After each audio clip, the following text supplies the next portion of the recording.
Global hunger index यानी कि GHI, जिसे कंसर्न वर्ल्ड वाइड और वर्ल्ड हंगर लाइफ इंडेक्स अक्टूबर में रिलीज़ करते हैं और इसका प्रयोग ग्लोबल हंगर को नापने में किया जाता है। ये 0 से लेके 100 तक स्कोर बताता है। अगर 0 हुआ तो कोई हंगर नहीं और अगर 100 हुआ तो हंगर ही हंगर, मतलब जितना ही ज़्यादा स्कोर उतना ही ज़्यादा हंगर। और इसे कैटेगरीज में भी डाला गया है, जैसे अगर किसी देश का स्कोर 10 से नीचे आता है तो वो लो कैटेगरी, 20 से नीचे आया तो मॉडरेट, 35 से नीचे आया तो सीरियस, 50 से नीचे आता है तो अलार्मिंग और अगर 50 से ऊपर आता है तो एक्सट्रीमली अलार्मिंग। इसके टोटल 4 पैरामीटर्स हैं जो ग्लोबल हंगर को कैलकुलेट करते हैं। अंडर नरिशमेंट, जो कि ये दिखाता है कि कितने लोग पर्याप्त कैलोरीज नहीं ले पा रहे हैं। चाइल्ड स्टंटिंग, जो कि ये दिखाता है कि 5 साल से नीचे बच्चे जिनकी हाइट उनकी एज के हिसाब से कम है। चाइल्ड वेस्टिंग, जो कि ये दिखाता है कि 5 साल से नीचे बच्चे जिनका वेट उनकी हाइट से कम है। चाइल्ड मोर्टेलिटी, जो ये दिखाता है कि कितने बच्चे 5 साल भी नहीं जी पा रहे। प्रेगनेंसी के दौरान 42% वीमेंस अंडरवेट होती हैं और अगर अफ्रीकन नेशन से कंपेयर करें तो वहाँ पे ये आंकड़ा 15% ही है। इंडिया में बच्चे ज़्यादा मालनरिश्ड होते हैं अगर हम यही अफ्रीकन नेशन जैसे कि democratic Republic of Congo, Zimbabwe और सोमालिया जैसे देशों से कंपेयर करें। और तो और ये देश बहुत गरीब हैं। अब आप अपनी स्थिति देखो, बच्चों की शुरुआत के 2 साल में 50% ग्रोथ फेलियर उनकी माँ के कोख में ही हो जाता है और इसका सबसे बड़ा कारण पुअर मैटरनल न्यूट्रिशन है, यानी कि गर्भवती हुई कि कुपोषण हो जाता है। कुपोषण बच्चों के मानसिक और शारीरिक विकास पे ना ठीक किया जाने वाला असर छोड़ देता है।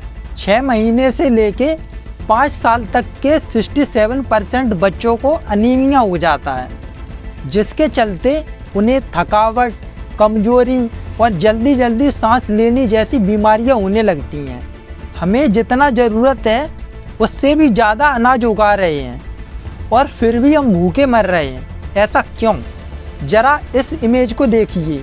कहते हैं picture speaks louder than words. ये इमेज ससिंक्टली इंडिया का सिस्टमैटिक फेलियर दिखाती है। ये इमेज दिखाती है कि सबसे बेसिक प्रॉब्लम को सॉल्व करने में हमारी सोच क्या रहती है। एक फैमिली है जो कि 2 वक्त का खाना भी नसीब नहीं कर पाती और मैं एक दिन सोचता हूँ कि मैं इन गरीबों की मदद करूँ, तो मैं बाज़ार में जाता हूँ, स्मार्टफोन खरीदता हूँ और चार्जर खरीद के इन लोगों को दे देता हूँ। तो आप मुझे इसमें क्या कहेंगी? और मैं कोई हाइपोथेटिकल सिनेरियो नहीं बता रहा था, ये एक्चुअली भारत में हुआ है, क्योंकि मोदी है तो मुमकिन है। 2017 में इंडियन गवर्नमेंट पोषण अभियान लेके आती है, जिसमें वर्ल्ड बैंक का पैसा भी लगा हुआ था, जहाँ पे सरकार की सोच थी कि टेक्नोलॉजी का सहारा लेके चाइल्ड माल न्यूट्रिशन को टैकल किया जाए। और यहाँ पे वो इमेज रेलेवेंट हो जाती है। आंगनवाड़ी वर्कर्स को एक मोबाइल ऐप दिया जाता है जिससे बच्चों और औरतों के न्यूट्रिशनल स्टेटस को रिकॉर्ड किया जा सके। इस ऐप का मेन मोटिव पहले 1000 दिनों तक सर्विस डिलीवरी और उसको मॉनिटर करना था, ताकि बेनिफिशियरीज को अच्छे तरीके से फैसिलिटेट किया जा सके। और ये ऐप आंगनवाड़ी स्टाफ के वर्क को मॉनिटर करने में किया जाने लगा, ताकि 3 साल से नीचे के बच्चों को सही से मॉनिटर किया जा सके। सरकार ने 2016 में दिल्ली बेस्ड प्राइवेट कंपनी दिमागी सॉफ्टवेयर इनोवेशन को हायर किया और जिसने bill and Melinda Gates foundation के साथ मिलके इस ऐप को बनाया। 2017 में सेंट्रल गवर्नमेंट ने पोषण अभियान के लिए 9040 करोड़ का बजट रखा, जो कि 3 साल तक चलने वाला था। सेंटर फॉर पॉलिसी रिसर्च ने एनालाइज किया कि 643 करोड़ सिर्फ और सिर्फ मोबाइल फ़ोन, उसके चार्जर, आंगनवाड़ी स्टाफ, उनके सेक्रेटरी को ये बताने में खर्च कर दिए गए कि इस ऐप को कैसे चलाया जाए। ये 9,000 करोड़ जो कि पोषण अभियान में खर्च किए गए थे, वो 150 चावल के दाने उन 10 करोड़ बच्चों को हर साल नहीं लेके दे सकी। और फिर 2021 में पोषण ट्रैकर ऐप के नाम से एक फालूदा आता है। मार्च 2021 में सरकार ऑर्डर देती है कि इस ऐप को डाउनलोड करो, इसमें डेटा रजिस्टर करो, तभी आपको सैलरी मिलेगी। सेंट्रल गवर्नमेंट इस ऐप को ज़बरदस्ती आंगनवाड़ी वर्कर्स पे थोप रही थी। और सबसे हंसी की बात, जो सरकार हिंदी के बड़े बड़े बोल बोलती है, मित्रों, ये मुरादाबाद में क्या बोला तूने? वही उन लोगों को अंग्रेजी में बने ऐप को चलाने के लिए कहती है। अब आपको अगर इंग्लिश नहीं आती तो आपको सैलरी नहीं मिलेगी, और अगर जो लोग उसमें रजिस्टर नहीं हुए तो उन्हें पोषण भी नहीं मिलेगा।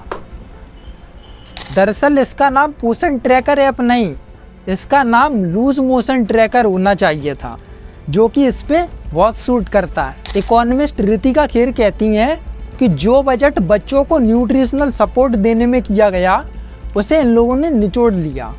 और आंगनबाड़ी वर्कर्स की ट्रेनिंग, IT टूल्स पे जो पैसा खर्च किया जा रहा है, यानी कि सोशल एक्सपेंडिचर, वो बढ़ता चला जा रहा है। ये वैसा ही है जैसे यूपी में डिजिटल अटेंडेंस के नाम पे टीचर्स को फोर्स किया गया और फिर खूब हंगामा मचा।